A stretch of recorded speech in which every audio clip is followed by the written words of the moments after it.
Hello, make sure you have this note sheet. Please put your name and date at the top. Today we are going to talk about adding and subtracting linear expressions. And you're probably thinking, what the heck is a linear expression? And you actually learned a little bit about linear expressions last year while you were in 6th grade when you graphed proportional relationships. A linear expression is an expression where the variables are only raised to the first power. Only. So make sure that's very clear. So it's an expression where the variables are only raised to the first power.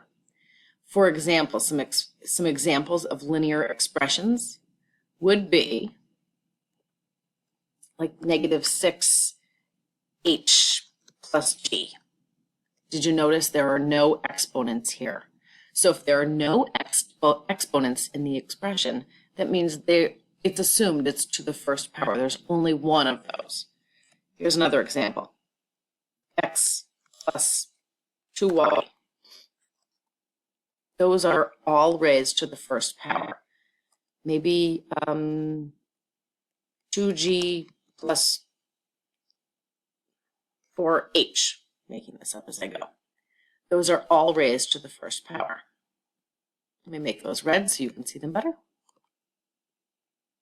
Examples of non-linear expressions. Okay, this is when we talk about exponents. If I have x squared, let's see if I can make that squared.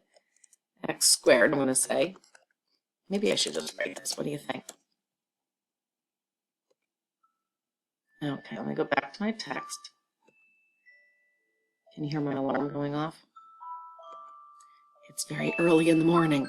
Examples of nonlinear expressions, like something like x squared or y to the third. You can add linear expressions. And I'm going to pause this so I can shut my alarm off. How does that sound? So you don't have to hear the chimes in the background.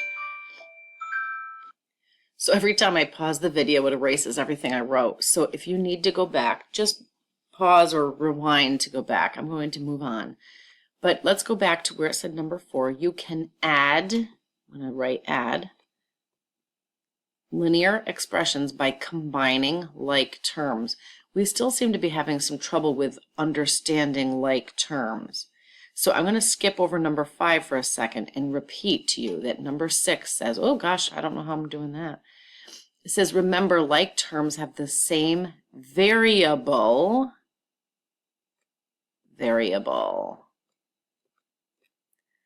raised to the same power. To the same power. Remember, x and x squared are not the same like terms.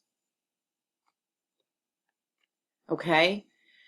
Go back to number 5. This is just a tip. You don't have to do it this way. I don't usually do it this way, but sometimes students like to rewrite the problem vertically, like you're adding up. Vertically means up and down. And I know you can't read this, but this is the best I can do. Vertically. Okay? So let's try some problems together. When you get to a problem like this, this means I have 2x minus 3, and I'm adding to that 5x minus 6. The first thing I always need to do is eliminate my parentheses. Okay, so in this case, there's not really a lot of work because there's nothing to distribute. I'm just adding. So I am going to show you vertical addition too, might help you. So I have 2x plus minus 3, sorry, and I'm adding to that 5x minus 6. Now we're looking for like terms. Do you see any? I see 2x and 5x. We are adding here. If you notice, this was the sign. We are adding. So 2x plus 5x is 7x. Now in this case, please remember your integer rules. By the way, you really need to memorize them. If you don't know them already, please take a few minutes and try to memorize them. But if I have a -3 and a -6, the signs are the same. I'm still moving down, down, down on the number line, so -3 and -6 is -9. Simple, there's nothing else to it. Next problem, same problem. So I have y minus 2z. I make my z's with a line through them just so they don't look like 2's. Now, what I want you to notice is when I combine these terms now, I have the z first. I should probably rewrite that so 3y is first. Remember, that's the commutative property. It says I can add in any order. So I'm going to write the 3y first. That's a y, sorry about that, plus, and this is 4z. Now I'm hoping your writing will be a little bit nicer than mine because it's going to be very hard to read. Now we are adding here. If I have a y and I add 3 y's to that, I end up with 4 y's. Over here, this is a 2z. If I have a -2z's and I add 4 z's, the signs are different. I find the difference. 4 and 2, the difference is 2. I write my 2 z's, 2z, but now I have to decide, is it a plus or a minus? Well, I have more positives than negatives, so it's plus. Make sure you have these notes. I'm going to continue down, which means everything will go blank. Okay, moving on. When you subtract two expressions, that should say expressions, add the opposite. You already know that rule. That's just integer rules. Add the opposite. So this part's going to get a little trickier now, okay? Remember to negate each term in the expression. Okay, so this is when it gets a little bit trickier. I'm going to rewrite this first so you can see. I have 5 x's. This first set, I don't have to do anything with because it's just written in parentheses so I can see the difference between the two expressions.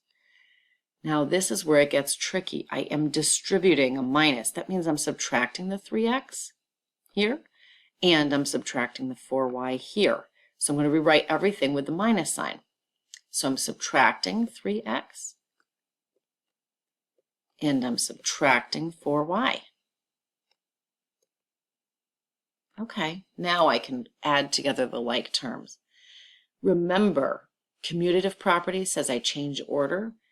The associative property says I can group them together in different ways. So that's what I think I'll do. I'll do 5x minus 2y. Now I'm underneath the like terms. I'm going to write minus 3x here because remember it's negative now. And under this one, it's minus 4y. Now when I'm subtracting, it's the same as adding the opposite. So truthfully, I'm really adding here, but that just means I need to follow my integer rules. If I have 5x and I'm adding a negative 3x, it's really just subtracting. 5x minus 3x is 2x. Now this one gets a little trickier. I have negative 2y's and I have negative 4y's. They're both the same sign. If they're the same, you find the sum. Please notice, same, sum, they sound very similar. So that's how we remember it. If the signs are the same, find the sum. If the signs are different, find the difference. So I'm going to keep my negative sign. I'm going to keep it as 6y. Okay, one more to go. So I have negative 9a plus b. I didn't have to do anything with this first set of parentheses, but now I'm subtracting everything here. Okay, if I'm subtracting 2b, I just write minus 2b. All right, that's pretty easy, but now this gets tricky. I'm subtracting a negative. If I'm subtracting a negative, it becomes addition, and I'm really adding the 5a's. Okay? Now, I want to just show you another way. I lined them up in the other problems, but I don't always. Sometimes I just circle the like terms, and I'm going to just show it to you that way too. I have negative 9a's, and I have positive 5a's here.